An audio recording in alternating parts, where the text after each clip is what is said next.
idea to step back and take a look at our behaviors and habits and ask ourselves the question, do I possess healthy habits or negative ones? I'm sure we all have negative habits, but now it's time to start incorporating some mentally beneficial behaviors into our routines in hopes we can develop a new habit, a good one this time. Here are 10 healthy habits that boost your emotional well-being. Number 1, perfecting your posture. Did you know that having an upright posture is not only seen as generally more attractive, but has emotionally positive effects as well? According to a study in the Journal of Behavior Therapy and Experimental Psychiatry, upright posture can have a positive effect and reduce fatigue. Are you slouching while you're watching this video? It's time to sit up straight. The preliminary study's conclusions suggested that adopting an upright posture may increase positive effect, reduce fatigue, and decrease self-focus in people with mild to moderate depression. Number 2, learn to acknowledge what you're feeling. While it may seem convenient at the time to go ahead and ignore that sadness or anger inside of you, according to you, you have work to do. But in the long run, suppressing your emotions can actually do more harm than good. Just because you consciously suppress your emotions does not mean they go away. Instead, they build up. You should instead express emotions such as sadness, anger, or anxiety to someone you trust. Just imagine what could happen if you don't allow yourself to release an emotion like anger and instead let it build up. Okay, so let's use anger for an example. Anger has been linked to obesity, low self-esteem, migraines, drug and alcohol addiction, depression, sexual performance problems, increased heart attack risk, lower quality relationships, higher probability of abusing others emotionally and physically, or both, higher blood pressure, and stroke, says anger management coach, Dr. Schinnerer. Geez, that sounds like one of those over-the-top ads on TV. No thanks. It's time to express yourself. In a healthy way, of course. Anger can also lead to insomnia, anxiety, self-esteem issues, and mental or brain fog, to name a few more. And this is just anger. There are physical and mental problems that can arise from any suppression of emotion, it seems. Because when these emotions build up, they will eventually rise to the surface and likely explode out of you like a volcano. So what are we supposed to do about all of these feelings? Well, anger coach Schinnerer suggests one way to break this cycle, and that begins with mindfulness.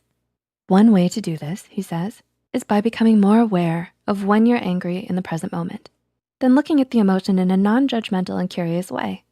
So instead of beating yourself up, acknowledge how you're feeling and think about ways to cope. So try taking a break if you're feeling anger in a toxic situation and leave the room.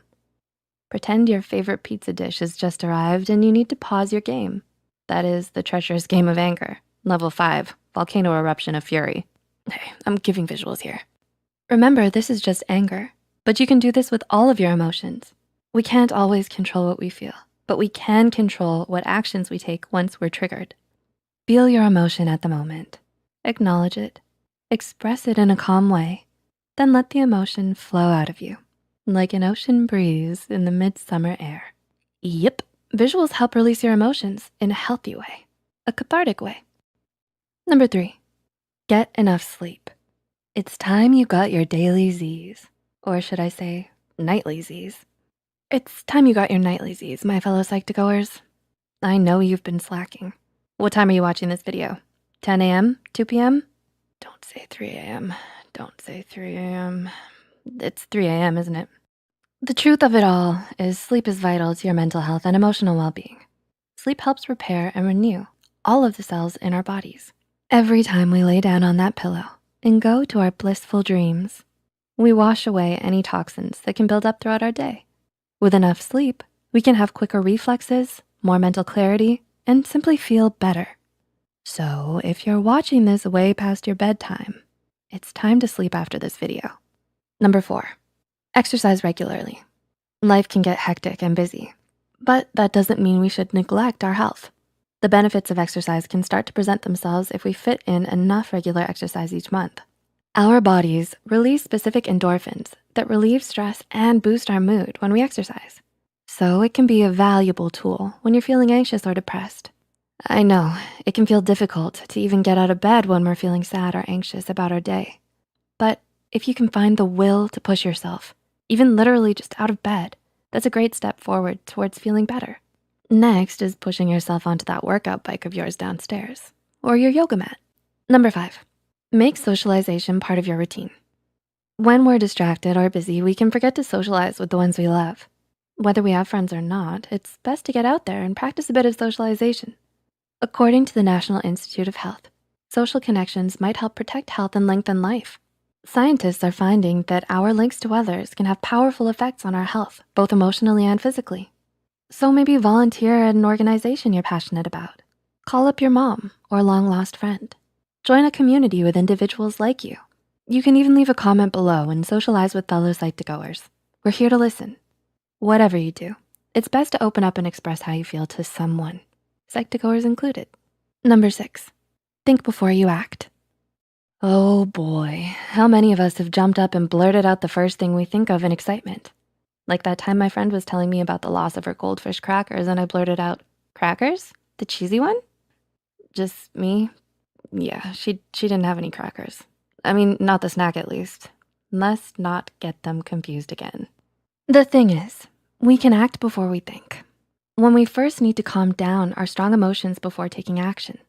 Sometimes before even processing a request or comment, we fill in the blank with what we think someone else means. In my case, I thought she said, "We got some goldfish crackers." But what she really said was, "The funeral preparations for my goldfish crackers has already begun." I get But often people can interpret something said with normalcy as something cruel intended due to our own negative feelings. So it's best to think and process what's really being said before you act. Number 7, be present in the moment. This behavior isn't always the easiest to turn habitual. We can often ruminate on our worries throughout the day. These worries can create anxiety and pile up. Instead, try focusing on one task at a time. If you find yourself struggling, try noticing the physical sensations around you, what you're smelling, tasting, hearing. This will help ground you back to reality and calm you down. Number 8, take a break and practice self-care. Congratulations. Watching this video is a part of practicing some self-care and relaxation. The calmness of learning habits to boost your emotional well-being. Are you feeling it now? It's important to take a break when life gets too busy or challenging and do something we love. If that's simply watching a few YouTube videos in quiet solitude, go right ahead. If it's taking a relaxing, warm bubble bath, get the water running because it's time for some you time. If you still feel like your days are too busy, you can simply try taking a moment to do some deep breathing and lower your heart rate. Deep breath in, deep breath out. Number 9, don't make social media a habit.